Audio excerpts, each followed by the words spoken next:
اعوذ باللہ من الشیطان الرجیم بسم اللہ الرحمن الرحیم اللہم اجعلنا من الذین آمنوا وعملوا الصالحات وتواصوا بالحق وتواصوا بالصبر آمین یا رب العالمین۔ سب کو السلام علیکم ورحمۃ اللہ وبرکاتہ۔ ہم سورۃ الہمزہ پڑھیں گے، جس کے اندر ہم یہ دیکھیں گے کہ اللہ تعالیٰ نے ایک طرح سے وہ نقشہ کھینچا ہے کہ یہ جو تمہاری عادات ہیں، یہ جو تمہارے کام ہیں، اگر یہی کام رہیں گے تو خسارہ کیوں نہیں ہوگا۔ یعنی جو سورۃ العصر میں ہم نے خسارے کی بابت پڑھا تھا، تو گویا اس کے اندر اس کی اور ڈسکرپشن آ رہی ہے، ٹھیک ہے۔ تو یہ ایک طرح سے اس کو جب ہم ریکال کرتے ہیں تو ہمیں سمجھ آتا ہے کہ کس طرح اللہ تعالیٰ مکہ کا جو ابتدائی دور تھا اس میں اخلاقی طور پہ جو برائیاں موجود تھیں ان کو کس طرح سے ان کو ایڈریس کر رہے ہیں، اور اخلاقی تعلیمات لوگوں کو بار بار ریمائنڈ کروا رہے ہیں اور چھوٹی چھوٹی باتوں پہ بات کر رہے ہیں۔ تو ہم اس کو شروع کرتے ہیں۔ بسم اللہ الرحمن الرحیم۔ پہلی آیت ہے وَيْلٌ لِكُلِّ ہُمَزَةٍ لُمَزَةٍ۔ تباہی ہے ہر اس شخص کے لیے جو لوگوں پر طعن کرنے اور برائیاں کرنے کا یا پیٹھ پیچھے برائیاں کرنے کا خوگر ہے۔ اب یہ جو ویل ہے یہ حسرت کے لیے یا ترحم کے لیے، یعنی کسی کو کسی پر وہ کرنے کے لیے کہ یہ کتنی غلط بات ہے، یا کسی پر رحم کے لیے یا کسی کے رویے پر افسوس کرنے کے لیے استعمال ہوتا ہے، کہ یعنی اس کا رویہ خراب ہو یا اس پہ تباہی کا جو لفظ ہے اس کے لیے بھی استعمال ہوتا ہے۔ تو یہ ویل ہے، اور کس پر اللہ تعالیٰ ویل بھیج رہے ہیں؟ لِكُلِّ ہُمَزَةٍ لُمَزَةٍ، لِكُلِّ ہر اس شخص کے لیے۔ اب یہ ہمزہ اور لمزہ کیا ہے ہم اس کو سمجھیں گے۔ جو لفظ حمز ہے، ٹھیک ہے، ویسے حمز اور لمز یہ تقریباً آپ سمجھیں بہت سے ان کے معنی ملتے جلتے ہیں، لیکن اس میں کچھ نہ کچھ فرق ہے۔ ایک تو یہ سمجھ لیں کہ حمز اور لمز کی دونوں مبالغے کے صیغے ہیں۔ مبالغے کے صیغے آپ اس کو یوں سمجھیں کہ جیسے سپرلیٹو ڈگری ہوتی ہے نا، بیٹر ہے اور ایک بیسٹ ہے۔ تو بیسٹ جو ہے وہ آپ کہتے ہیں کہ سپرلیٹو ڈگری ہے، کہ یہ مطلب مبالغہ کرنا، یعنی بہت ہی ایکسلنسی تک جانا، بہت ہی اچھا ہونا۔ تو یہ جو حمز اور لمز ہے یہ بھی سپرلیٹو ڈگری، یعنی اس کی انتہا جو ہے اسے آپ کہہ سکتے ہیں۔ تو حمز کا مطلب مختلف معنی آتے ہیں، جیسے اشارے بازی کرنا، یا پیٹھ پیچھے برائی یعنی غیبت کرنا بھی اس کے معنی میں آتا ہے، یا یہ بھی آتا ہے کہ یعنی اس کا جو تعلق ہے وہ آپ کی حرکتوں سے اور اداؤں سے ہے۔ اور جو لمز ہے اس کے معنی آتے ہیں کہ عیب لگانا، یا سامنے آپ تانے دیں کسی کو، زبان سے کسی کو تانے دیں۔ اور اس کو یوں بھی سمجھ سکتے ہیں کہ دونوں دراصل ایک ہی کریکٹر ہے اور اس کے دو مختلف پہلو ہیں۔ یعنی جب آپ کو کسی کا مذاق اڑانا ہو تو آپ اشارہ بازی سے کام لیں، یا اس کو یعنی زبان سے، ٹھیک ہے، یعنی آپ اشارے کریں یا زبان سے اس کو کچھ کہیں تو یہ حمز ہے۔ اور بعض اوقات کیا ہوتا ہے کہ آپ اس کو اس کے سامنے تانے دے رہے ہیں اور یعنی اس کو برا بھلا کہہ رہے ہیں، تو اس کی عیب جوئی کر رہے ہیں، تو یہ لمز ہے۔ اور یا اس کو یوں سمجھیں کہ ابن عباس رضی اللہ عنہ کی یہ روایت آتی ہے کہ ہمزہ جو ہے وہ چغل خور ہے، اور لمزہ یعنی عیب نکالنے والا، یعنی حمز چغل خور ہے اور لمز جو ہے وہ عیب نکالنے والا ہے۔ اچھا، پھر اس کو اگر ہم اور اس کو ان ڈیٹیل سمجھیں تو یہ بھی سمجھ آتی ہے کہ یعنی گویا کسی شخص کی یہ عادت ہی بن جائے کہ وہ دوسروں کی تحقیق کرے، ان کی انسلٹ کرے، ان کو ہرٹ کرے، یا کسی کو دیکھ کر انگلیاں اٹھائے، کبھی انہیں آنکھوں سے اشارے کرے، کسی پر لان تان کرے، اس کی جیسے آپ کہتے ہیں نا کہ بس اس کو ہر کسی کی چیز میں نقص ہی نکالنے ہیں، یا کوئی کبھی وہ زبان سے ہی برا بھلا کہے، کبھی پیٹھ پیچھے برائیاں کرے، غلط قسم کے نام رکھے۔ تو یہ وہ ساری چیزیں جو ہمزہ اور لمزہ کے اندر آتی ہیں۔ اور تقریباً آپ یہ سمجھیں کہ ان دونوں کے ایک ہی طرح کے معنی ملتے ہیں، لیکن تھوڑا بہت ان کے اندر یہ ڈفرینس ہے۔ اچھا، جب ہم اس کو آج کے اپنے اس سے سمجھتے ہیں تو یعنی ہمیں معاشرے کے اندر یہ والی برائیاں ایسی ہیں جو بہت زیادہ عام نظر آتی ہیں، اور جیسے ایک جگہ میں یہ پڑھی تھی کہ اگر ہم آج کے دور میں دیکھیں تو ہمیں لگتا ہے کہ یعنی آپ کو ہر جگہ پہ یعنی معاشرے میں یعنی مختلف کارٹونز بنا کے اور کالمز لکھ کر لوگوں کا اور دیگر لوگوں کا مذاق اڑایا جاتا ہے۔ تو پچھلے زمانے میں بھی یہ چیزیں اسی طرح سے ہوتی تھیں کہ نقال ہوتے تھے اور فقرہ باز ہوتے تھے، یعنی ایسے لوگ ہوتے تھے جن کا کام ہی بس یہ ہوتا تھا کہ وہ دوسروں کی جسے کہتے ہیں پگڑیاں اچھالنا، یا دوسروں کی عزت پر حملے کرنا، یا ان پر الزامات لگانا، تو یہ ایک عام سی بات سمجھی جاتی تھی۔ تو لمز اور ہمز کو جب ہم لوگ سمجھتے ہیں تو ہمیں اپنا انالیسس کرنا چاہیے، اور یہ سوچنا چاہیے کہ بہت دفعہ ایسا ہوتا ہے کہ ہم کسی کو یعنی ہمیں لگتا ہے کہ ہم، جیسے بہت سے لوگ یہ کہتے ہیں نا کہ بھئی میں تو منہ پہ صاف صاف کہہ دیتی ہوں، تو یہ جو منہ پہ صاف، میں تو دل میں نہیں رکھتی کوئی بات، تو اس کا مطلب یہ نہیں ہے کہ آپ دل میں نہ رکھیں اور آپ سامنے والے کو اس طرح سے اس کی کسی چیز سے متوجہ کریں کہ اس کی دل آزاری ہو، یا اس کی عزت نفس مجروح ہو، یا وہ ہرٹ ہو کسی بات سے۔ تو اس لیے ان چیزوں میں فرق سمجھنا ضروری ہے کہ آپ کسی کو کسی سے بات اگر کر رہے ہیں، یا کسی بات کی طرف متوجہ کرنا چاہتے ہیں، تو اس کا اچھا انداز کیا ہو سکتا ہے۔ اسی طرح بہت دفعہ ایسا ہوتا ہے کہ ہم کچھ کہتے نہیں ہیں، لیکن ہمارے جو آنکھوں کے اشارے ہوتے ہیں، ہمارے جو اشارے ابرو جسے کہتے ہیں، ہمارے جو گیسچرز ہوتے ہیں، ہماری جو باڈی لینگویج ہوتی ہے، اس سے یہ سمجھ آتا ہے سامنے والے کو کہ کچھ غلط ہے، یعنی سم تھنگ از رانگ، اور وہ اپنے آپ کو انکمفرٹیبل محسوس کرتا ہے۔ جیسے اگر آپ کسی گیدرنگ میں بیٹھے ہوئے ہیں، کوئی بھی لڑکی آئی اور اس نے آپ کو لگا کہ مطلب اس کے کپڑے تھوڑے عجیب ہیں، یا آپ کو لگا کہ اس کا فار ایگزامپل آپ کسی شادی میں بیٹھے ہوئے ہیں کہ اس کا ہیئر اسٹائل عجیب سا ہے، یا کوئی ایسی ہے کہ جو کبھی کبھی ہم یہ بھی دیکھتے ہیں نا گیدرنگز میں کہ اگر مکس گیدرنگ ہے تو جو حجاب کر کے یا نقاب کر کے بیٹھی ہیں، تو لوگ انہیں یعنی کچھ کہتے نہیں ہیں، لیکن ان کی باڈی لینگویج یہ بتا رہی ہوتی کہ انہیں عجیب سا لگ رہا ہے، یا وہ دوسرے کو عجیب محسوس کروانا چاہ رہے ہیں۔ تو اسی طرح کوئی اور یعنی کوئی بچی آئے، یا کوئی لڑکی ہو، کوئی بڑی عمر کی خاتون ہو، ان کے اندر کوئی چیز ڈفرینٹ ہو، اور ہم کچھ نہ بھی کہیں لیکن ہم انہیں اتنا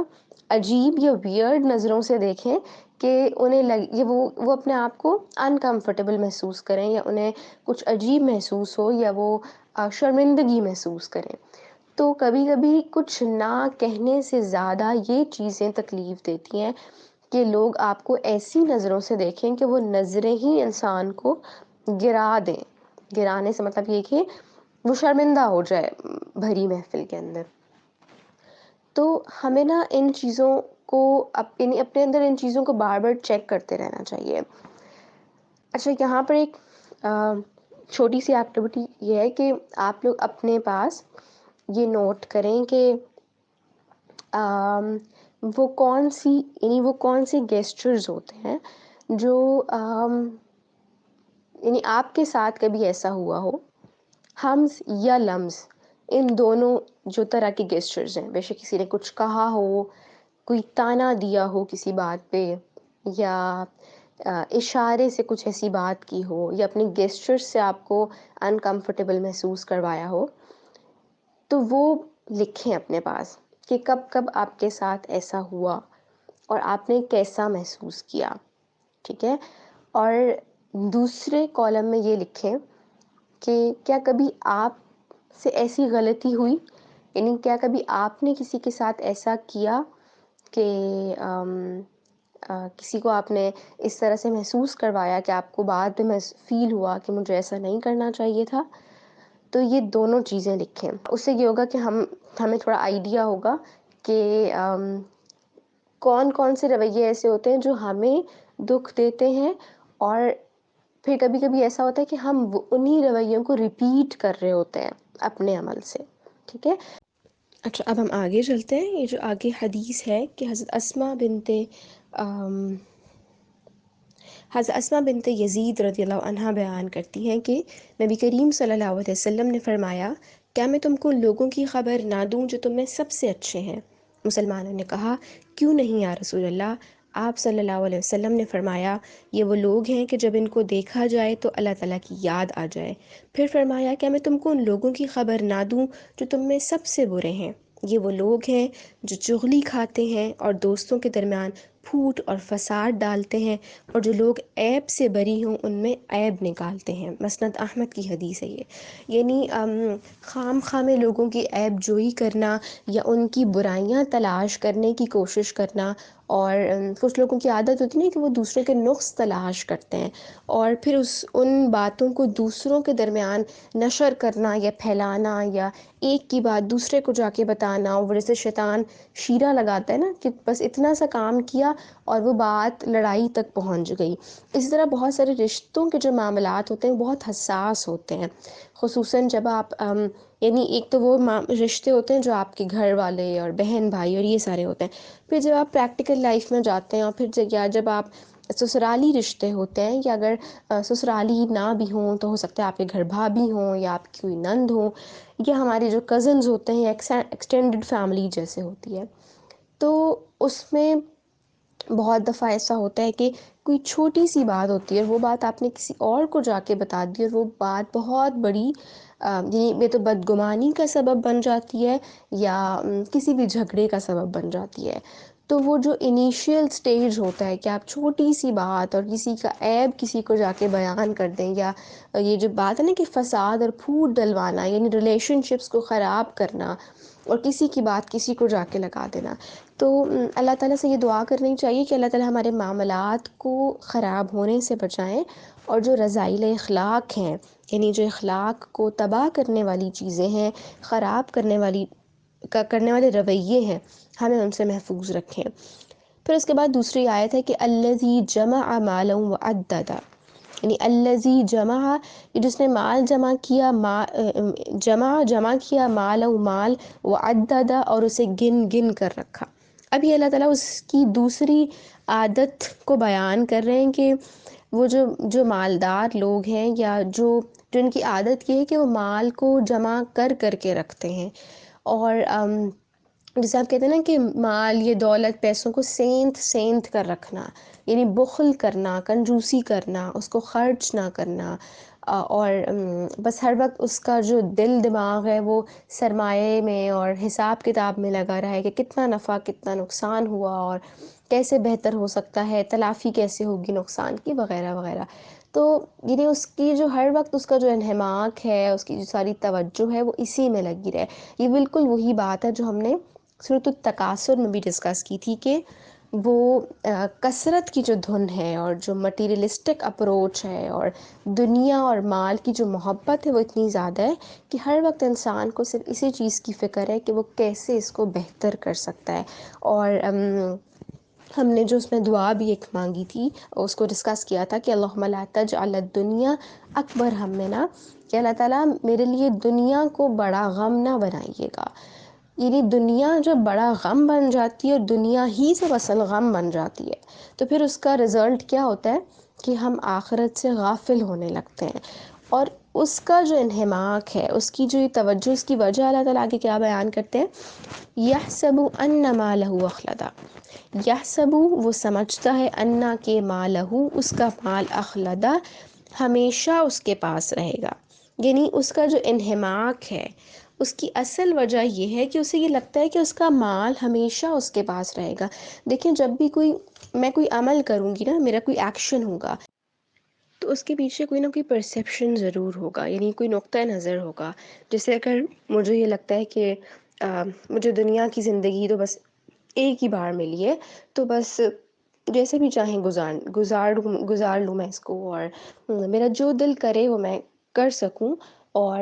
کیونکہ مجھے دنیا میں تو ایک ہی دفعہ رہنا ہے، تو میں یہاں پر عیش اور عشرت سے بھی رہوں گی، اور جو میرا جی چاہے گا کرنے کو وہ میں کروں گی بھی، اور میں آسائشوں بھری زندگی بھی گزاروں گی، اور مجھے اس بات کی کوئی فکر نہیں ہوگی کہ مجھے میرا کون سا عمل درست ہے کون سا غلط ہے۔ کیونکہ اس کے پیچھے میرا یہ پرسیپشن ہوگا، میرا یہ نقطہ نظر ہوگا کہ مجھے ایک ہی دفعہ دنیا کی زندگی ملی ہے تو آم، اس کے بعد کوئی پوچھ گچھ تو ہوگی نہیں. لیکن اگر میں دنیا کی زندگی میں اس طرح سے کام کر رہی ہوں کہ مجھے یہ ہر وقت خیال رہے کہ میں کوئی ایسا عمل نہ کروں جو میرے لیے وبال کا سبب بن جائے یا میرے لیے گناہ کا سبب بنے آخرت میں، اور میں اللہ تعالیٰ کو خوش کرنے کی کوشش کروں، تو اس کے پیچھے میرا یہ پرسیپشن ہوگا کہ دنیا تو ایک دراصل ٹیسٹنگ فیز ہے، اور مجھے الٹیمیٹلی آخرت میں اللہ تعالیٰ کو جواب دہی کرنی ہے اور میرے ہر عمل کا حساب کتاب ہوگا. تو بالکل یہی بات یہاں پر ہے کہ وہ جو مال جمع کر کر کے رکھتا ہے اس کے پیچھے اس کا کیا پرسیپشن ہے، یا وہ جو مال اور دنیا کی محبت میں اتنا غرق ہے یا ڈوبا ہوا ہے، اس کی وجہ یہ ہے کہ اسے یہ لگتا ہے کہ وہ ہمیشہ اس دنیا میں ہی رہے گا اور وہ دنیا ہی اس کے لیے منزل ہے. جبکہ ہمیں اللہ کے نبی صلی اللہ علیہ وسلم کی جو احادیث سے سمجھ آتا ہے وہ یہ فرماتے ہیں نا کہ دنیا میں اس طرح رہو گویا تم پردیسی ہو، یعنی تم مسافر ہو یا تم راہ چلتے مسافر ہو. یعنی جیسے ہم بس کچھ دیر کے لیے یہاں پر آئے ہیں اور ہمیں الٹیمیٹلی اپنی منزل یا اپنے گھر آخرت کی طرف جانا ہے، جو ہمیشگی کا گھر ہے، یعنی جہاں ہمیں ہمیشہ رہنا ہے. تو ہمیشگی دنیا کا خاصہ نہیں ہے، یعنی فار ایور کی جو وصف ہے یا فار ایور کی جو کوالٹی ہے وہ دنیا کے لیے نہیں بنی، وہ ہے ہی آخرت کے لیے. تو جب یہ سمجھ آ جاتی ہے تو پھر دنیا منزل نہیں لگتی، دنیا راہ لگتی ہے، دنیا ایک ٹیسٹنگ فیز لگتا ہے. یہاں پر ایک چھوٹی سی ایکٹیویٹی کرتے ہیں، وہ یہ کہ آپ اپنے پاس 2 کالمز بنائیں اور ایک جگہ یہ لکھیں کہ یعنی ایک ایسے شخص کا جس کا پرسیپشن یہ ہے کہ دنیا کی زندگی ہی سب کچھ ہے، اس کا عمل کیسا ہوگا. صرف 3 پوائنٹس لکھیں. اور دوسرے اس میں اس شخص کے بارے میں لکھیں جس کا پرسیپشن یہ ہے کہ اس کو دنیا کی زندگی جو ہے وہ دارالامتحان ہے اور اسے الٹیمیٹلی اپنے ہر عمل کا حساب دینا ہے، تو اس کا عمل کیسا ہوگا. تو یہ 3 پوائنٹس بس لکھیں. اچھا، اب اس کے بعد آیت نمبر 4 پہ آتے ہیں. کلا لیمبذن فی الحطمہ، کلا ہرگز نہیں، لیمبذن فی الحطمہ کہ وہ شخص تو چکنا چور کر دینے والی جگہ میں پھینک دیا جائے گا. یعنی لیمبذن کہ وہ پھینک دیا جائے گا کہاں پہ؟ فی الحطمہ، چکنا چور کر دینے والی جگہ میں. اب یعنی اس شخص کی یہ جو عادات ہیں وہ بیان کرنے کے بعد اللہ تعالیٰ کلا کا لفظ استعمال کر رہے ہیں. یعنی کلا یعنی ہرگز نہیں، یعنی جو پہلے جو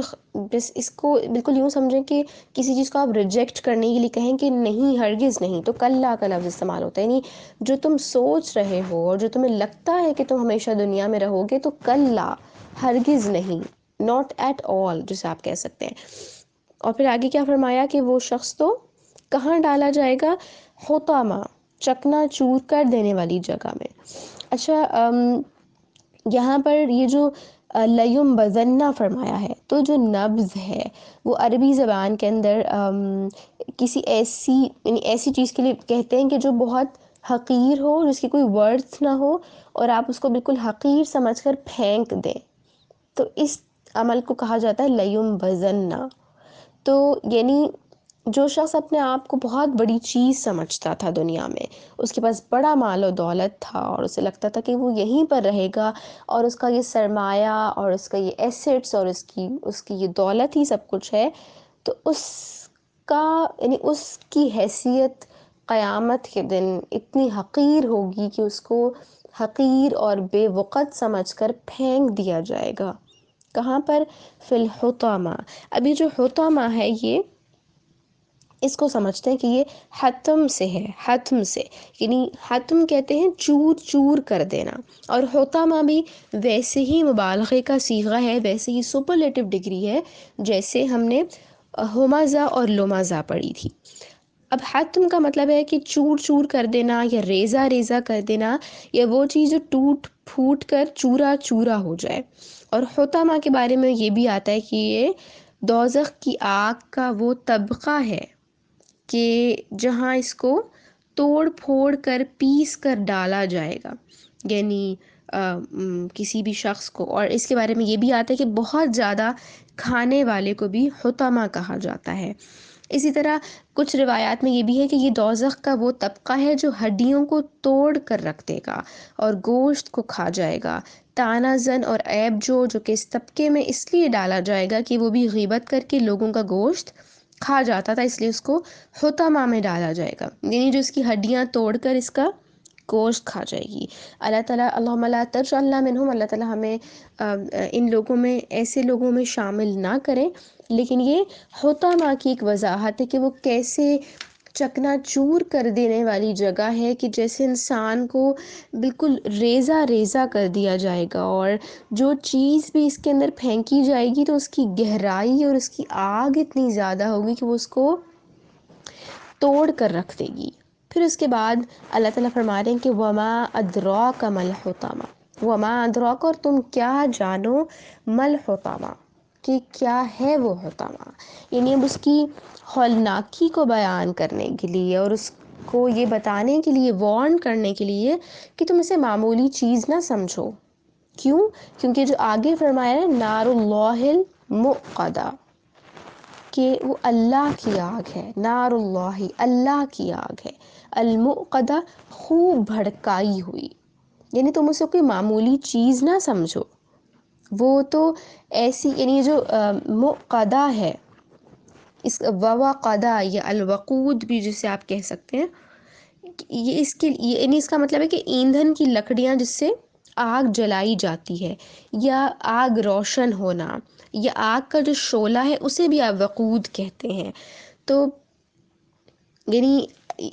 تم اس سے کوئی ایسی چیز نہ سمجھو کہ وہ بس آگ ہوگی، بلکہ وہ، یعنی دنیا کی آگ کے بارے میں تو آتا ہے نا کہ وہ بہت زیادہ دفعہ بھڑکائی گئی ہے. جیسے یہ آگے حدیث ہے کہ حضرت ابو ہریرہ رضی اللہ عنہ سے روایت ہے کہ رسول اللہ صلی اللہ علیہ وسلم نے فرمایا کہ تمہاری آگ جہنم کی آگ کا 17واں حصہ ہے. یعنی یہ جو ہماری دنیا کی آگ ہے اس سے 70 ٹائمز زیادہ بھڑکائی ہوئی آگ جو ہے وہ جہنم کی آگ ہے. اللہم اجرنا من النار. پھر کہا گیا رسول اللہ یہ آگ بھی کافی تھی. آپ نے فرمایا کہ جہنم کی آگ تمہاری آگ پر 69 درجے زیادہ ہے، یعنی اور زیادہ، یعنی 69 درجے زیادہ ہے. اور یہ صحیح البخاری کی حدیث ہے. پھر اس کے بعد یہ جو بات ہے کہ یعنی اللہ کی بھڑکائی ہوئی آگ ہے، یعنی اللہ کی آگ خوب بھڑکائی ہوئی. اور پھر آگے کیا فرمایا کہ التی تطلع علی الافئدہ، کہ جو پہنچے گی کہاں تک، علی الافئدہ، جو دلوں تک پہنچے گی. یعنی یہ حطمہ کی مزید وضاحت ہے کہ وہ، یعنی دل ایسی چیز ہے نا کہ جس میں تھوڑی سی بھی اذیت ہو تو وہ بہت تکلیف ہوتی ہے. دل اتنا ڈیلیکیٹ اللہ تعالیٰ نے بنایا ہے، اتنا نازک اللہ تعالیٰ نے بنایا ہے کہ یعنی آپ اس کو امیجن کریں کہ دنیا کی آگ ہماری انگلی پر بھی ذرا سی لگ جائے تو کس قدر تکلیف ہوتی ہے. اور جہنم کی آگ اتنی زیادہ، اس کے شعلے بلند ہوں گے اور اتنی زیادہ وہ بھڑکائی گئی ہوگی کہ وہ دلوں تک پہنچے گی. یعنی اس کا مزاج ایسا ہوگا کہ وہ ان کے دلوں کو پکڑے گی. وہ دل جن کے اندر وہی مال کی محبت اور دنیا کی محبت بسی ہوئی تھی، اور اس میں آخرت کی کوئی جگہ نہیں تھی. اس کو کبھی یہ خیال نہیں تھا کہ ایک دن ایسا بھی آئے گا جب مجھے سب مال کا حساب دینا ہوگا. تو وہ آگ اتنی زیادہ بھڑکائی ہوئی ہوگی کہ وہ دلوں تک پہنچے گی. اور دنیا کے اندر کیا ہوتا ہے کہ یعنی آگ دل تک پہنچنے کی نوبت نہیں آتی. انسان کبھی کبھی بہت دفعہ ایسا ہوتا ہے نا کہ اگر انسان باہر سے یعنی آؤٹر اتنا جل گیا ہے تو بہت دفعہ انسان کی ڈیتھ واقع ہو جاتی ہے. لیکن جہنم میں کیا ہوگا کہ موت نہیں آئے گی اور آگ اس کے دل تک پہنچے گی، اس کے دل کو پکڑے گی. اللہ تعالیٰ ہمیں محفوظ رکھیں اس تکلیف سے اور ایسے اعمال سے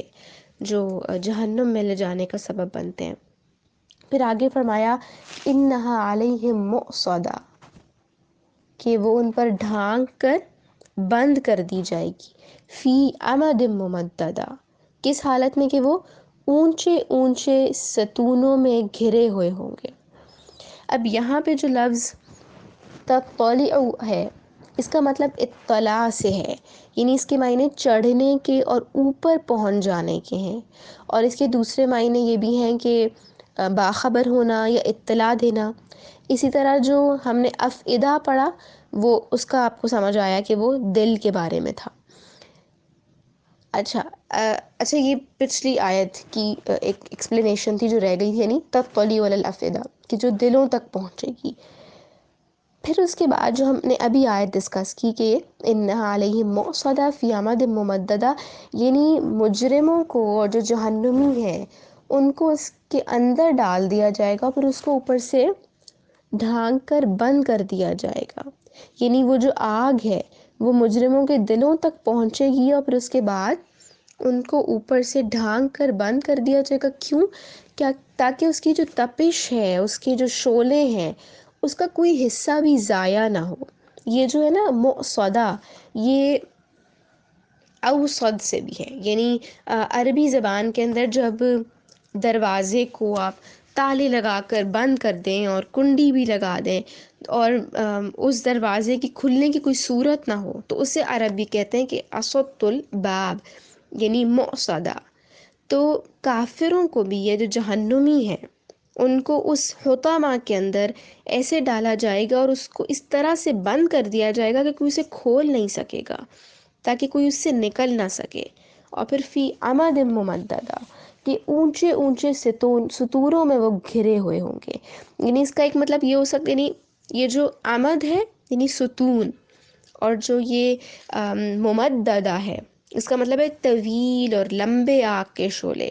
کہ وہ بجھیں گے نہیں۔ یعنی ایک تو اس کا مطلب یہ ہو سکتا ہے کہ جہنم کے جو دروازے ہیں ان پہ بند کر کے ان پر اونچے اونچے ستون گاڑ دیے جائیں گے تاکہ وہ کھلے نہیں۔ اور اس کا دوسرا مطلب یہ بھی ہو سکتا ہے کہ جو مجرم ہے وہ اونچے اونچے ستون ہوں گے جن سے وہ بندھے، یعنی پلرز ہوں گے جن سے وہ بندھے ہوئے ہوں گے۔ اور ابن عباس رضی اللہ عنہ اس کی اس آیت کے حوالے سے ایکسپلینیشن دیتے ہیں کہ اس آگ کے جو شعلے ہیں وہ لمبے لمبے ستونوں یعنی پلرز کی شکل میں اٹھ رہے ہوں گے۔ یعنی اس کی مختلف ایکسپلینیشن ہے کہ کیسے ان کو اس میں ڈالا جائے گا، اور پھر اس کی ہولناکی اتنی ہوگی کہ وہ بہت طویل شعلے ہوں گے اور پھر ان کو اوپر سے ڈھانک کر بند کر دیا جائے گا اور ان پہ ستون گاڑ دیے جائیں گے تاکہ وہ جو اس کے اندر جو آگ ہے وہ اس کے اندر رہے اور کوئی اس سے باہر نہ نکل سکے۔ تو اللہ تعالیٰ ہمیں محفوظ رکھیں، ہمیں ہمارے اعمال کو ایسا بنائیں کہ اللہ تعالیٰ ہمیں جنتیں عطا کریں، اور ہمیں بار بار اس آخرت کی یاد ہمارے دلوں میں تازہ رکھیں۔ آمین یا رب العالمین۔